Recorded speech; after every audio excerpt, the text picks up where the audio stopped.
When my grandmother passed away, we ran across our little box of papers under her bed. And of course, being nosy, we picked it up and it was clippings. Yeah. And when I read the newspaper clipping, we discovered my grandfather was lynched in Shreveport, Louisiana, April 9th, 1912. I've never seen a picture, but I just see him being afraid of this mob, he's alone and he can't defend himself. And he most likely knows that he's going to die that day. And it's almost as if I could feel that fear. And it kind of made it real for me. And Dad was only 6 years old. He was old enough and aware enough to realize that they murdered his dad and that they had to then run. And they changed the spelling of his last name. Yeah. The original spelling of Miles is Miles.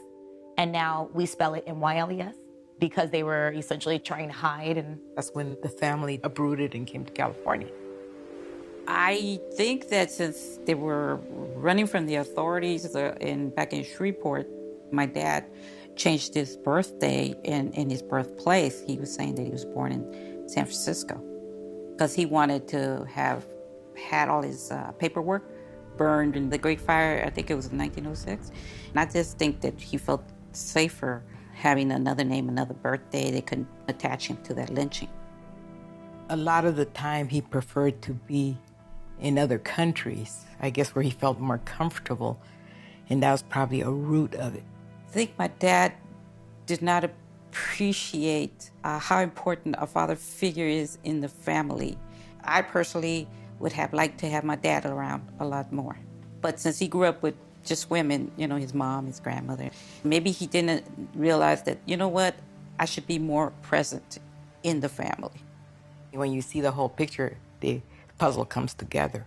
Because we always wonder, he just likes Mexico better or he likes South America better. But as for raising us, I think he wanted to keep us away from the racism.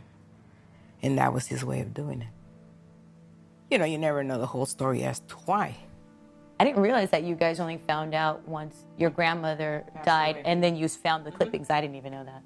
It was just known to just not ask, It was speak when you're spoken to, that kind of thing. It was, if my grandmother didn't bring it up, you wouldn't bring it up either. You know what I'm saying? And my father never brought it up. And his mother certainly never brought it up. And we lived with her for periods of time. Right now that she was mentioning that, so far I've been focusing on my grandfather. I didn't think about my grandmother's feelings. Here she is at a young age. She was all part of that too. Yeah, she was only 26 when she became a widow. Yeah. If my grandmother was here today, I would ask her what it felt like when the incident happened. And why didn't she tell us about it? She missed out on a source of comfort.